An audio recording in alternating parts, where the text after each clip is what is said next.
Halo semua, perkenalkan namaku Nur Aziza Ramadhani dari Pendidikan Khusus Universitas Negeri Jakarta.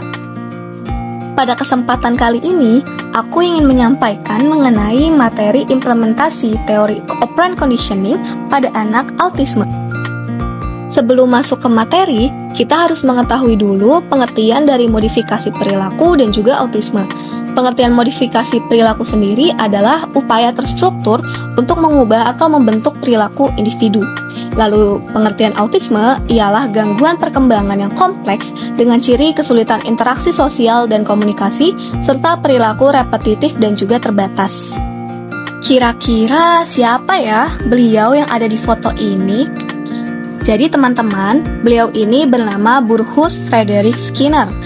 Beliau merupakan psikolog yang berasal dari Amerika, dan beliau adalah orang yang menemukan konsep operant conditioning ini.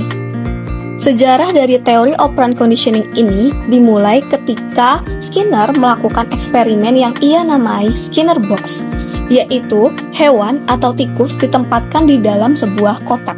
Hewan itu diajari menekan tuas untuk menerima hadiah yang dibentuk sebagai penguatan positif atau menghindari rangsangan yang tidak menyenangkan dan dibentuk oleh penguatan negatif. Hal ini menunjukkan bahwa perilaku dapat diubah dan juga diperkuat melalui konsekuensi yang terkait. Oleh karena itu, Skinner menyoroti pentingnya lingkungan dalam membentuk dan juga mengubah perilaku.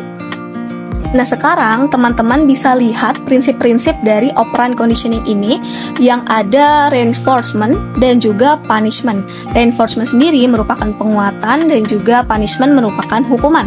Teman-teman bisa lihat untuk penguatan positifnya, ini seperti memberikan konsekuensi positif setelah perilaku yang diinginkan terjadi. Kemudian ada penguatan negatif, yaitu menghilangkan konsekuensi negatif setelah perilaku yang diinginkan terjadi. Lalu untuk hukuman, itu ada hukuman positif, yaitu memberikan konsekuensi negatif setelah perilaku yang tidak diinginkan terjadi. Lalu untuk hukuman negatif, yaitu menghilangkan konsekuensi positif setelah perilaku yang tidak diinginkan terjadi. Lalu, apakah bisa teori operant conditioning ini diimplementasikan kepada anak autisme? Tentu saja bisa ya teman-teman. Di autisme sendiri itu terdapat teknik ABA, yaitu Applied Behavior Analysis, yang merupakan pendekatan terapi berbasis bukti dan sangat terstruktur bertujuan untuk meningkatkan perilaku yang diinginkan dan mengurangi perilaku yang tidak diinginkan dengan menerapkan prinsip-prinsip operant conditioning. Namun dalam konteks ABA ini, terapis menggunakan teknik seperti reinforcement positif yang memberikan penguatan positif seperti pujian, hadiah, atau token, dan reinforcement negatif seperti menghilangkan atau mengurangi rangsangan yang tidak diinginkan setelah perilaku dihasilkan, yang digunakan untuk membentuk dan juga mengubah perilaku anak autisme. Sekarang kita lihat bersama-sama implementasi dari teori operant conditioning ini kepada anak autisme. Yang pertama kita lihat dulu implementasi reinforcement. Jadi, yang pertama adalah penguatan positif. Ini contohnya seperti memberikan pujian atau hadiah ketika anak autisme menggunakan kalimat yang tepat.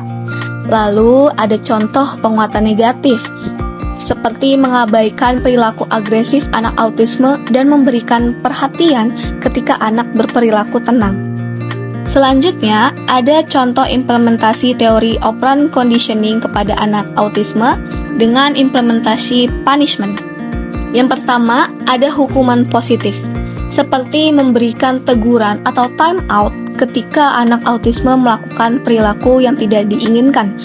Lalu yang kedua ada hukuman negatif, seperti mengambil mainan favorit mereka ketika mereka melakukan perilaku yang tidak diinginkan. Jadi, kesimpulan untuk materi kali ini adalah pendekatan teori operant conditioning memberikan kerangka kerja yang efektif untuk membentuk dan juga mengubah perilaku anak autis melalui penggunaan reinforcement dan teknik modifikasi perilaku yang terstruktur. Pendekatan ABA juga menjadi salah satu metode terapi yang mengandalkan teori ini untuk memberikan intervensi yang terukur dan efektif bagi anak autis. Dengan menerapkan prinsip-prinsip operant conditioning yang tepat, kita dapat meningkatkan keterampilan sosial, komunikasi, dan adaptasi anak-anak autis dalam lingkungan sehari-hari. Berikut adalah daftar pustaka supaya teman-teman semua bisa mencari sumber yang sama. Sekian pemaparan materi yang telah aku sampaikan tadi. Terima kasih sudah menonton sampai akhir dan semoga bermanfaat.